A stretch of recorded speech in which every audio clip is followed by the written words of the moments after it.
আসসালামু আলাইকুম স্টুডেন্ট, সবাই তোমরা কেমন আছো? আশা করি সবাই অনেক ভালো আছো। আমি আল্লাহ তাআলার রহমতে অনেক ভালো আছি। স্টুডেন্টস, গত ক্লাসে আমরা আলোচনা করেছিলাম হিসাবের শ্রেণী বিভাগ নিয়ে। আজকেও আমরা হিসাবের শ্রেণী বিভাগ নিয়ে আলোচনা করব এবং সেই সাথে আরও দুইটা টপিক অ্যাড হবে। নাম্বার 1, হিসাব সমীকরণ বা সূত্র। গত ক্লাসে আমরা একটা সূত্রের কথা বলেছিলাম, সেই সূত্রটা আজকে তোমাদেরকে ক্লিয়ার করব। এবং সর্বশেষ যে টপিকটি নিয়ে আলোচনা করব সেটি হচ্ছে এই যে হিসাবের শ্রেণী বিভাগ রয়েছে বা 4 প্রকার হিসাব রয়েছে, এই 4 প্রকার হিসাবকে কিভাবে ডেবিট বা ক্রেডিট হিসাবে আমরা চিনব।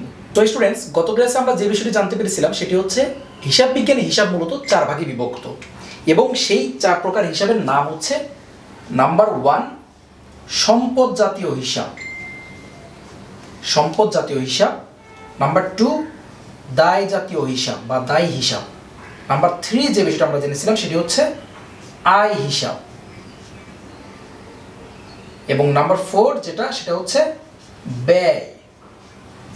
সো স্টুডেন্টস, এই 4 প্রকার হিসাব রয়েছে হিসাব বিজ্ঞানে এবং যত হিসাব আমরা আমাদের অঙ্ক করার ক্ষেত্রে বা আমাদের রিয়েল লাইফে যত হিসাব আসবে একটা ব্যবসা প্রতিষ্ঠানে, সকল হিসাব কিন্তু এই 4টা শ্রেণী বিভাগের মধ্যে ইনক্লুডেড। তো তোমাদের আজকে আমি সম্পদ বলতে কি বোঝায় বা সম্পদ হিসাবের ভিতরে কোন হিসাবগুলো আসবে, তোমরা যখনই হিসাব বিজ্ঞানের ম্যাথগুলো করবে একটা বিষয় তোমাদের বলে রাখি, তোমরা মনে করবে যে তোমাদের একটা ব্যবসা প্রতিষ্ঠান আছে বা যে ব্যবসা প্রতিষ্ঠানে হিসাবটা করবে ভেবে নেবে সেটা তোমার ব্যবসা প্রতিষ্ঠান। ইজি হবে তোমার বুঝতে অনেক। সো আমার একটা ব্যবসা প্রতিষ্ঠান আছে, সেই ব্যবসা প্রতিষ্ঠানে আমার কি কি সম্পদের বা সম্পদ হিসাবের ভিতরে যাবে আমরা একটু ভেবে দেখি। আমার একটা ব্যবসা রয়েছে, আমার ব্যবসায় একটা অবশ্যই একটা ফ্ল্যাট রয়েছে বা একটা অফিস রয়েছে যেখানে আমার ব্যবসাটা পরিচালনা করা হয়। সো এটা আমার ভাড়ায় নিতে পারি বা আমার নিজস্ব হতে পারে। সো আমার যদি নিজস্ব হয়ে থাকে এই ফ্ল্যাটটা বা একটা বিল্ডিং, সেটা কিন্তু আমার একটা সম্পদ। আমার ব্যবসায় যে সকল নগদ অর্থ রয়েছে সেই সকল নগদ অর্থ কিন্তু আমার সম্পদ। আমার যদি যন্ত্রপাতি থাকে আমার ব্যবসায় নিজস্ব কেনা, সেটাও আমার সম্পদ। এভাবে যত ধরনের সম্পদ রয়েছে আমার ব্যবসায়ে, সকল সম্পদ কিন্তু এই সম্পদ হিসাবের আন্ডারে আসবে। এরপরে কি আছে দায় হিসাব।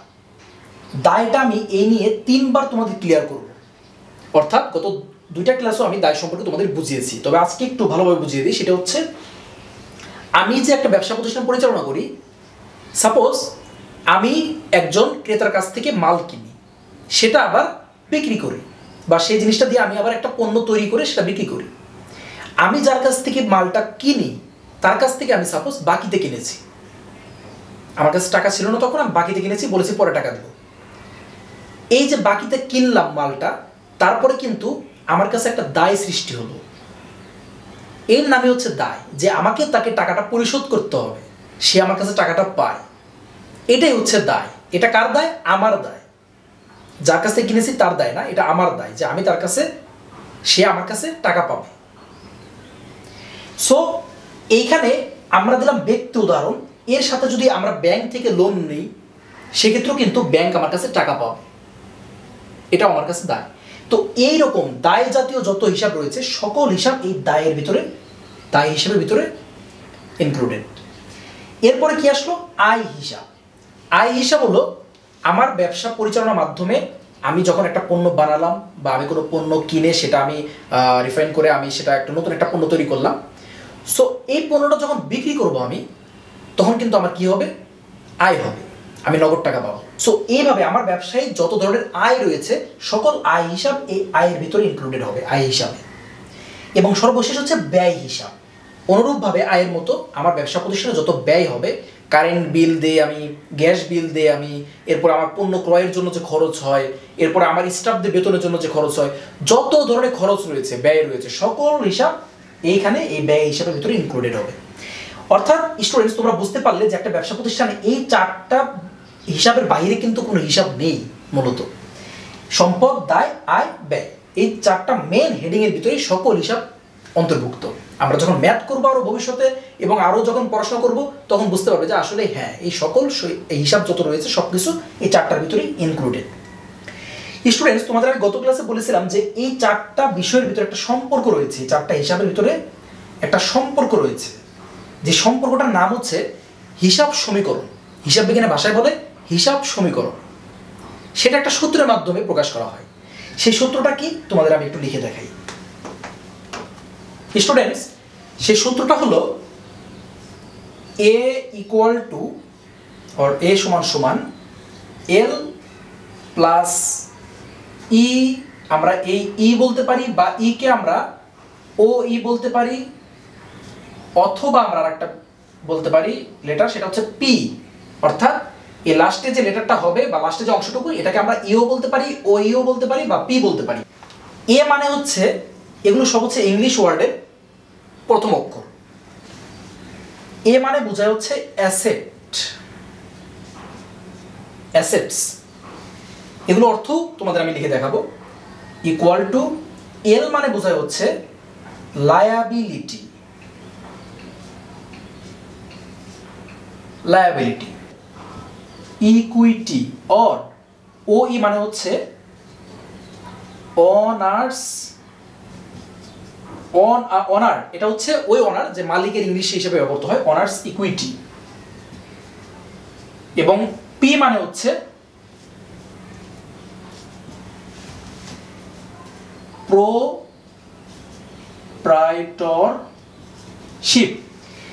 সো স্টুডেন্টস, এইখানে যতগুলো ওয়ার্ড লিখি সবগুলো কিন্তু ইংলিশ ওয়ার্ড, এবং মূলত ইংলিশ ওয়ার্ড থেকে এই সূত্রটা এসেছে A equal to L plus E বা ওই বা পি। আমরা এখানে ধরে নিচ্ছি A equal to L plus P, আমরা এটা নিয়েই সামনের দিকে এগোবো, কারণ এই তিনটা একই। আমি এখানে পি প্রেফার করতেছি কারণ আমাদের বেসিক যখন শুরু হয় ক্লাস 9 বা 10-এ, তখন পি দিয়ে সাধারণত পড়ানো হয়।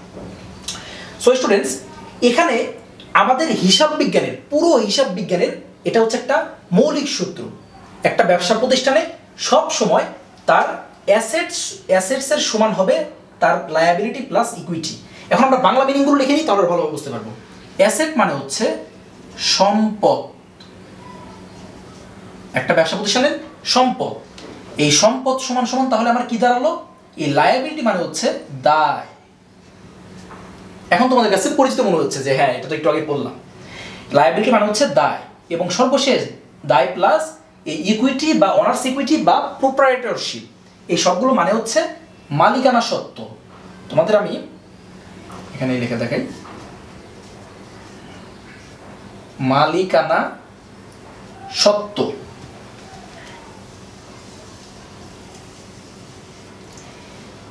এখন স্টুডেন্টস, এখানে এ equal to L plus E বা ওই বা পি, এখান থেকে আমরা ইংলিশে কি জানলাম, এ মানে অ্যাসেটস, এল মানে লায়াবিলিটি, এবং ই বা ওই বা পি মানে হচ্ছে ইকুইটি, অনার্স ইকুইটি অথবা প্রোপ্রাইটরশিপ। অ্যাসেট মানে হচ্ছে সম্পদ, লায়াবিলিটি মানে হচ্ছে দায়, একটা ব্যবসা প্রতিষ্ঠানের সকল দায়, ইকুইটি মানে হচ্ছে মালিকানা সত্ত্ব। সো স্টুডেন্টস, এখন সুন্দরভাবে লিখে দিয়েছি, তোমরা ইজিলি বুঝতে পারবে। তাহলে আমাদের হিসাব সমীকরণ, বা তোমাকে যদি কেউ জিজ্ঞাসা করে যে হিসাব বিজ্ঞানের হিসাব সমীকরণটা কোনটা, তোমরা বলে দিবে A equal to L plus P. এখন এলাবোরেটটা কি, এ মানে অ্যাসেটস, এটা মুখস্থ করে নিবে তোমরা। L equal to liabilities, P মানে প্রোপ্রাইটরশিপ, এবং বাংলায় সম্পদ সমান সমান দায় যোগ মালিকানা সত্ত্ব। এখন স্টুডেন্টস, তোমাদের আমি একটু বুঝিয়ে দিব যে এই সূত্রটা দ্বারা কি বোঝায়। একটা ব্যবসা প্রতিষ্ঠানের সকল সম্পদকে আমরা এই সম্পদ ধরে নিচ্ছি। সম্পদ মানে কি বোঝাচ্ছে এখানে, একটা ব্যবসা প্রতিষ্ঠানের সকল সম্পদ। হিসাব বিজ্ঞানে ধরা হয়ে থাকে একটা ব্যবসা প্রতিষ্ঠানের সকল সম্পদ সমান হবে, ইকুয়াল হবে কিসের, সেই ব্যবসা প্রতিষ্ঠানের সকল দায় এবং সেই ব্যবসা প্রতিষ্ঠানের সকল মালিকানা সত্ত্ব। তোমরা এখন বলতে পারো স্টুডেন্টস যে এই জিনিসটা বুঝতে পারলাম, সম্পদ যে একটা ব্যবসা প্রতিষ্ঠানের সকল সম্পদ, এবং দায়ও বুঝতে পারলাম, মালিকানা সত্ত্বটা কি। এটা একটু বুকিশ ভাষা, বইয়ের ভাষা, মালিকানা সত্ত্ব। তোমাদের ইজি ভাষায় বুঝিয়ে দিই আমি। মালিকানা সত্ত্ব বলতে বোঝায় মালিকের সত্ত্ব, মালিকের অধিকার। আমি যে ব্যবসা প্রতিষ্ঠানের মালিক, আমার অধিকার। তার আগে ছোট্ট একটা কোর্স তোমাদের বলে দিই আমি, এই নিয়ে আমি পরবর্তীতে একটা ক্লাসও হয়তো তোমাদের নিব, যে মালিক আর ব্যবসা কিন্তু আলাদা, সবসময় মাথায় রাখবে এটা। তো সেই কারণে কিন্তু এই জিনিসটা জন্ম হয়েছে যে মালিকের অধিকার। ব্যবসা প্রতিষ্ঠানের উপরে মালিকের কিন্তু অধিকার রয়েছে। একটা ব্যবসা প্রতিষ্ঠান আলাদা, একটা স্বতন্ত্র ব্যক্তি। আমি একজন ব্যক্তি, আমার ব্যবসা প্রতিষ্ঠান একটা ব্যক্তি। সো স্টুডেন্টস, মালিকের অধিকার তাহলে কিভাবে হলো, আমি যে মালিক, আমি আমার ব্যবসা প্রতিষ্ঠানে বিনিয়োগ করেছি 10,000 টাকা, ব্যবসা শুরুর প্রথমে দোকান ভাড়া নিয়েছি, এই নিয়েছি, অনেক কিছু নিয়ে আমার সাপোজ 10,000 টাকা বিনিয়োগ করেছি। সো আমার একটা অধিকার নিশ্চয়ই আছে যে এখান থেকে আমি বিনিয়োগ করলাম, আমি তো অবশ্যই লাভের আশাবাদী, লাভ হলে অবশ্যই আমি সেখান থেকে লাভ পাবো। সো এই যে আমার অধিকার একটা, আমার ব্যবসা প্রতিষ্ঠান থেকে আমি বিনিয়োগ করেছি, আমি মূলধন দিয়েছি, টাকা দিয়েছি, সেখান থেকে লাভ হলে কিছু আমি পাবো। এই যে আমার একটা অধিকার রয়েছে যে অবশ্যই লাভ হলে আমি সেটা পাবো, এটাই হচ্ছে মালিকের সত্ত্ব। সহজ ভাষায় একটা ব্যবসা প্রতিষ্ঠানের উপরে একজন মালিকের যে অধিকার থাকে, মালিক কি কি পাবে সেখান থেকে, সেটাই মালিকানা সত্ত্ব। একটা ব্যবসা প্রতিষ্ঠানের সম্পদ সমান সমান হবে কিসের? সম্পদের অঙ্কের মাধ্যমে লিখে বোঝা, তাহলে আরো ক্লিয়ার হবে। আমার ব্যবসা প্রতিষ্ঠানের সম্পদ যদি হয় 2000 টাকা, এটা ইকুয়াল টু আমার দায় এবং এই সম্পদ 2000 টাকা সমান সমান হবে দায় এবং মালিকানা সত্ত্ব সমান। অর্থাৎ দায় যদি হয় 500, ফর এক্সাম্পল আমার মালিকানা সত্ত্ব হবে 1500, বা দায় যদি হয় 400, আমার মালিকানা সত্ত্ব হবে 1600। বোঝা গেছে স্টুডেন্টস? আমার সম্পদ যা হবে তার সমান সমান হবে আমার দায় আর মালিকানা সত্ত্ব মিলে যে টাকাটা, সেই টাকাটা আমার সমান হবে সম্পদের। এটা হতেই হবে মাস্ট। এবং হিসাব বিজ্ঞানের যে চূড়ান্ত হিসাব আছে আমরা পড়েছিলাম গত ক্লাসের আগের ক্লাসে মেবি, সেখানে আমরা পড়েছিলাম যে আমাদের লাস্টে একটা দলিল বানাতে হবে বা একটা ফাইল বানাতে হবে, আমাদের একটা অঙ্ক করতে হবে, সেখানে আমাদের সম্পদ সমান সমান দায় এবং মালিকানা সত্ত্ব সমান হতে হবে। সেটাই হচ্ছে এটা স্টুডেন্টস। মূলত এই সূত্রের মানেটা তোমরা এখন ক্লিয়ার হলে যে একটা ব্যবসা প্রতিষ্ঠানের সম্পদ ইকুয়াল টু হবে দায় যোগ মালিকানা সত্ত্ব। স্টুডেন্টস, এ সমান সমান এল প্লাস পি, এটা আশা করি তোমরা অনেক ক্লিয়ার। এখন এই মালিকানা সূত্রটা তোমাদের আরো একটু এলাবোরেট করে দিই, আরো একটু পরিষ্কার করে দিই, যাতে তোমরা ইজিলি বুঝতে পারো, মালিকানা সূত্রটা ক্যাচ করতে পারো। একটা ব্যবসা প্রতিষ্ঠানে আমরা জানি হিসাব সমীকরণের সূত্র, এখন আমরা জানি যে এ সমান সমান এল প্লাস পি, এবং সেখানে একটা পার্ট হচ্ছে মালিকানা সত্ত্ব বা প্রোপ্রাইটরশিপ। এই মালিকানা সত্ত্ব আসলে কি বা আমরা কিভাবে বের করব? এই মালিকানা সত্ত্বের ভিতরে স্টুডেন্টস 3টা বিষয় রয়েছে প্রাথমিকভাবে। সে 3টা কি কি আমরা বা কিভাবে আমরা মালিকানা সত্ত্ব বের করব? একটা ব্যবসা প্রতিষ্ঠানে বা আমার ব্যবসা প্রতিষ্ঠানে আমি যে আয় করেছি, আমার ইনকাম, সেই আয় এর সাথে যোগ করব হচ্ছে আমার মূলধন, এখান থেকে বাদ দিব ব্যয়। মূলধন মানে কি? আমরা মূলধন মানে বুঝেছি যে আমার ব্যবসা প্রতিষ্ঠানে আমি যে টাকাটা বিনিয়োগ করেছি, আমার ব্যবসা প্রতিষ্ঠান চালু করার জন্য বা আমার ব্যবসা প্রতিষ্ঠানে যন্ত্রপাতি কেনার জন্য, যে কোনো কিছু খরচের জন্য আমি যে টাকাটা প্রথমে বিনিয়োগ করেছি আমার ব্যবসা প্রতিষ্ঠানে, সেই টাকাটা হচ্ছে আমার মূলধন।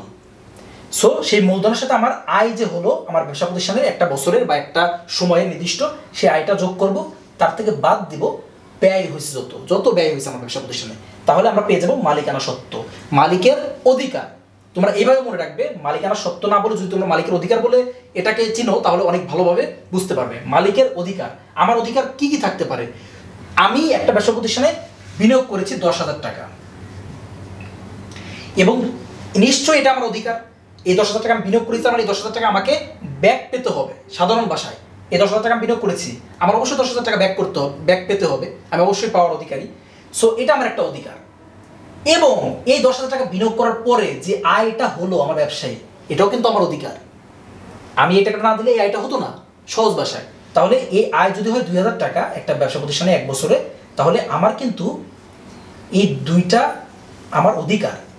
এখন একটা প্রশ্ন আছে স্টুডেন্টস, আমার এই আয়টাকে জেনারেট করতে যে বা এই আয়টাকে এই আয়টা অর্জন করতে যে আমার যে কত খরচ হয়েছে, খরচ তো অবশ্যই হবে, তাই না? আমরা এটা জানি। সো সেই খরচটা কি আমরা বাদ দিয়ে দেবো? তাহলে সেই খরচটা যদি আমরা না ধরি, তাহলে তো আমার শ্রমিকরা আন্দোলন করবে যে আমার টাকা কোথায়, আমার সব টাকা নিয়ে আমি যদি চলে যাই, যে আমার বেতন কোথায়, বা আমি কার কাছ থেকে পণ্য কিনছি এটা আমার দায়, সে এসে বলবে যে আমার টাকা কোথায়। সো এই যে ব্যয়গুলো আছে, এই ব্যয়গুলোকে কিন্তু এই জন্য আমাদের এই দুইটা যোগ করে বাদ দিতে হবে স্টুডেন্টস। তাহলে আমার এই দুইটা অধিকার থেকে আমি যদি আমার ব্যয় যদি সাপোজ 5,000 টাকা বাদ দিয়ে দিই, তাহলে আমার কত টাকা থাকলো? 10 আর 2 12, 12 থেকে 5 বাদ দিলে 7,000 টাকা। এই 7,000 টাকা হচ্ছে স্টুডেন্টস আমার অধিকার। এখন আশা করি স্টুডেন্টস তোমরা অনেক ভালোভাবে বুঝতে পেরেছো।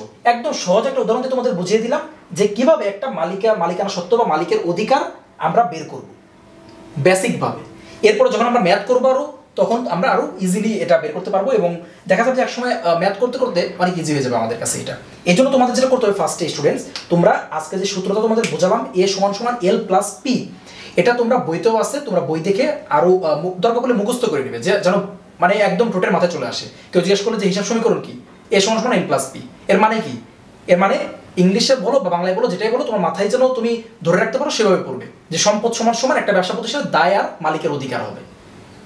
সহজ কথায় মালিকের অধিকার বলতে কি বুঝো? মালিকের অধিকার বলতে আমি যে টাকাটা বিনিয়োগ করেছি আমার ব্যবসায় সেটাকে আমার অধিকার, এবং তার সাথে যে আয় হয়েছে সেটাও আমার অধিকার, এবং এই দুই অধিকার থেকে ব্যয়টা বাদ দিয়ে দিব, তাহলে আমার যে টাকা থাকবে সেটা আমার মালিকানা সত্ত্ব, মালিকের অধিকার। সহজ হিসাব। সো স্টুডেন্টস, আজকের ক্লাস এই পর্যন্তই। অনেক বড় হয়ে গেছে জানি আমি, কিন্তু এটা আমি এক ক্লাসেই বোঝানোর চেষ্টা করেছি, কারণ হচ্ছে এটা 2 ক্লাস নিয়ে গেলে অনেক সমস্যা হয়ে যাবে, তোমাদের বুঝতে সমস্যা হবে। সো স্টুডেন্টস, আজকের ক্লাস এই পর্যন্তই। নেক্সট ক্লাসে আমরা ডেবিট এবং ক্রেডিট কিভাবে নির্ণয় করতে হয়, আমি যদিও বলেছিলাম আজকে 3rd টপিক হবে এটা, কিন্তু ক্লাসটা অনেক বড় হয়ে যাবে, যার কারণে আমি এটা নেক্সট ক্লাসে তোমাদেরকে বুঝিয়ে দিব যে একটা এই যে 4 প্রকার হিসাব রয়েছে, সম্পদ, দায়, আয়, ব্যয়, এগুলো আমরা ডেবিট কোনটা কিভাবে লিখবো, ক্রেডিট কিভাবে লিখবো, অর্থাৎ ডেবিট কোনটা হবে, ক্রেডিট কোনটা হবে, কিভাবে চিনবো, সে সম্পর্কে নেক্সট ক্লাসে বিস্তারিত আলোচনা হবে, শুধুমাত্র এই টপিকটার উপরে। সো তোমরা সব ভালো থাকবে, এবং অবশ্যই চ্যানেলটি সাবস্ক্রাইব করে রাখবে, পাশে থাকে বেল আইকনটি ক্লিক করে রাখবে, তাহলে তোমাদের কি করতে হবে, ইউটিউবে ঢুকে আর ভিডিও খুঁজতে হবে না, তোমরা ইউটিউবে ঢোকা মাত্রই আমার ভিডিও যখনই আমি পাবলিশ করি তোমরা পেয়ে যাবে।